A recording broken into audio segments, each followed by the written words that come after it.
Muy buenos días, ¿cómo estás? Katy Fernández te saluda.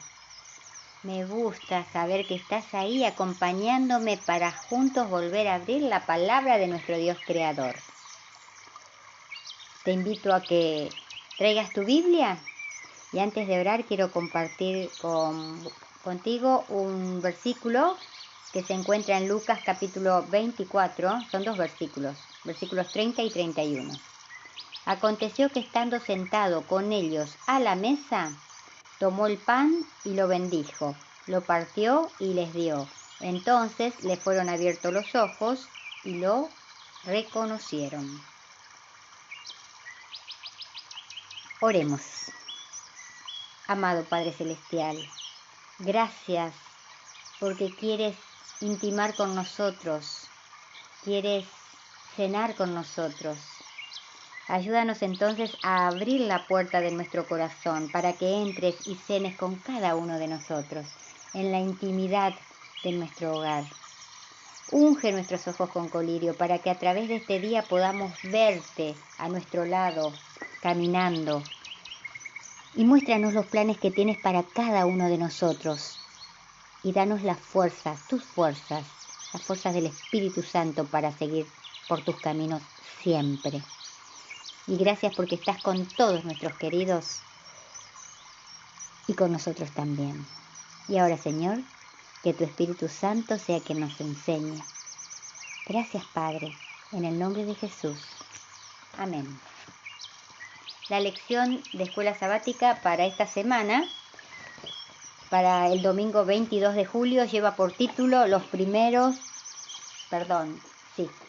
domingo 22 de julio. Los primeros dirigentes de la iglesia. El versículo que lo encabeza lo encontramos, el versículo para memorizar en Hechos capítulo 6, versículo 7, y dice: y crecía la palabra del Señor y el número de los discípulos se multiplicaba grandemente en Jerusalén. También muchos de los sacerdotes obedecían a la fe. Hechos 6, 7. Muchos conversos del Pentecostés eran judíos helenistas, es decir, los judíos del mundo greco-romano, que ahora vivían en Jerusalén. A pesar de ser judíos, diferían en muchos aspectos de los judíos de Judea, los hebreos mencionados en Hechos 6.1. La diferencia más visible era que generalmente no sabían arameo, el idioma que se hablaba en Judea en ese momento. También había otras diferencias culturales y religiosas.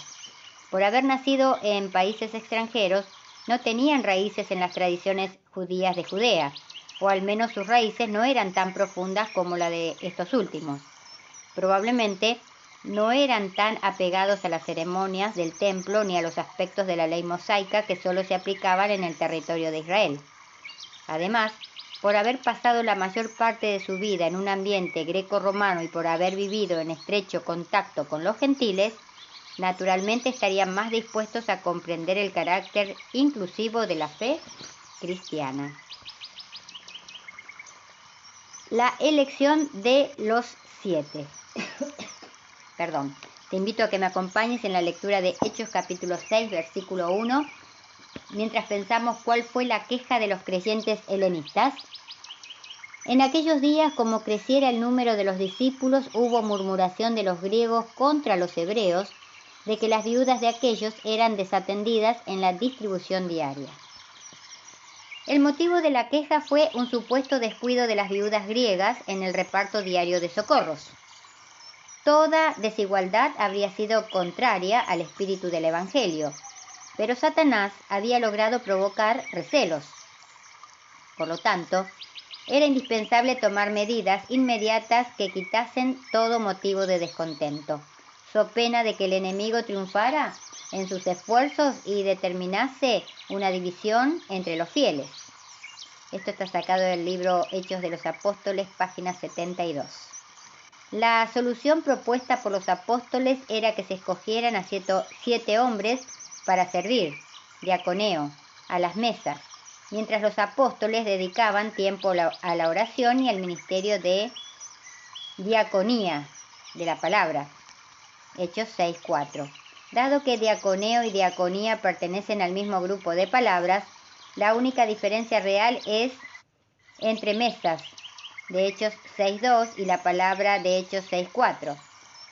Esto, junto con el adjetivo diaria, de Hechos 6.1, parece apuntar a los elementos principales de la vida diaria de la iglesia primitiva: la enseñanza de la palabra y la comunión en la mesa.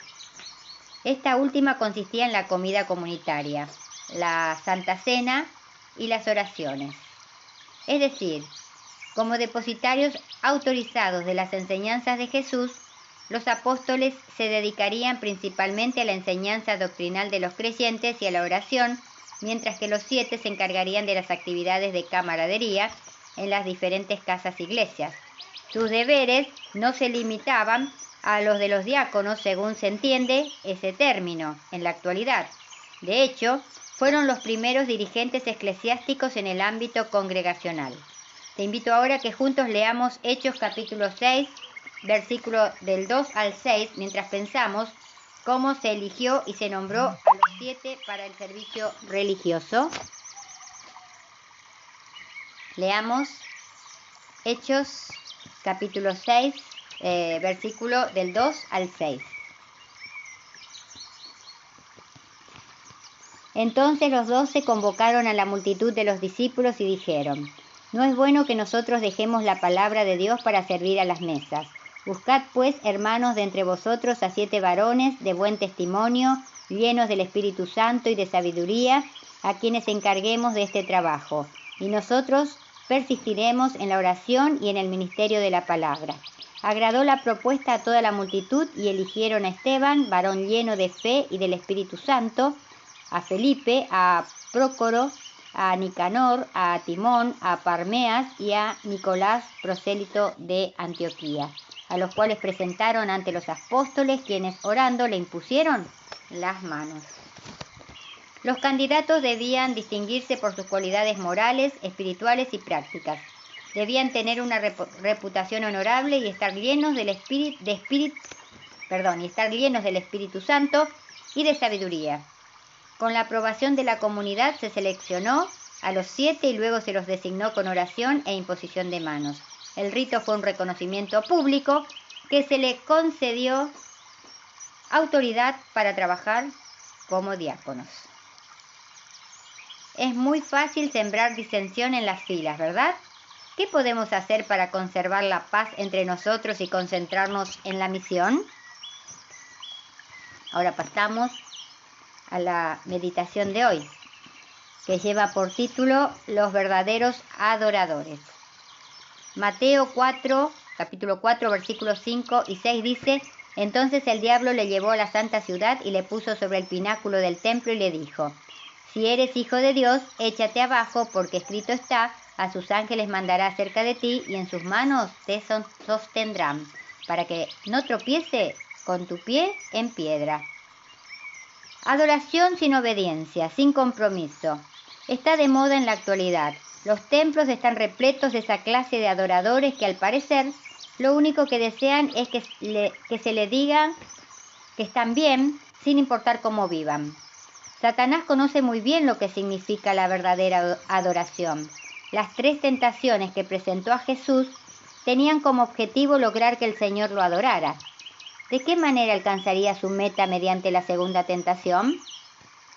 Probablemente la tentación tuvo lugar en el pórtico de Herodes, en el lado sur, desde el cual se podía contemplar el valle de Cedrón. Desde allí no se podían ver las profundidades del abismo.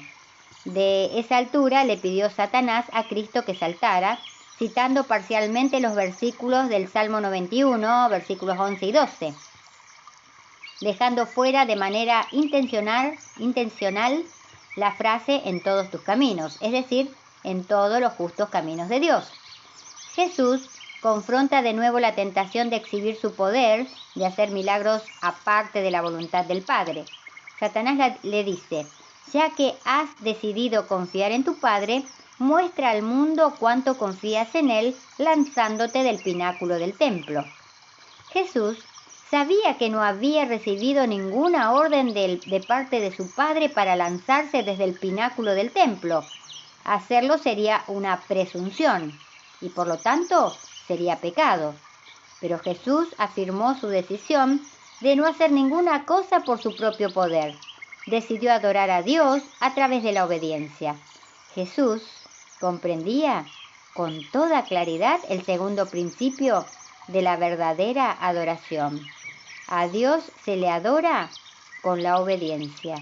La desobediencia es adoración a Satanás. ¿Y tú? ¿A quién adoras? Que en este nuevo día que tenemos por delante podamos recordar que nuestro Dios vivo, nuestro Dios creador, nuestro Dios todopoderoso no acepta que lo pongamos a prueba en esos términos. Aunque a Jesús no le pasara nada físicamente, saltar del pináculo no tendría justificación si Dios no lo ordenaba. El hecho de que algo no salga mal, aunque se haga en desobediencia a Dios, no significa que el Señor aprueba todo lo que hacemos. Nuestro Dios vivo aprueba la obediencia, que es para nuestro bien. La orden que Cristo nos da es que vivamos bajo la palabra de Dios. Cualquier otra conducta humana es pecaminosa. Nosotros solo debemos abrirle el corazón a nuestro Dios vivo y Él nos llenará del poder del Espíritu Santo. Él será el capitán de nuestras vidas y con sus fuerzas seguros podremos andar por sus caminos. Y recordemos hoy también, si nuestras palabras no ayudan, no confortan, no hacen bien o no alegran, que nuestro Dios vivo nos libre de pronunciarlas. Que tengas un muy bendecido día. ¿Y qué te parece si mañana volvemos a encontrarnos? Si Dios quiere. Y gracias, de verdad, muchas gracias, porque estás ahí, acompañándome.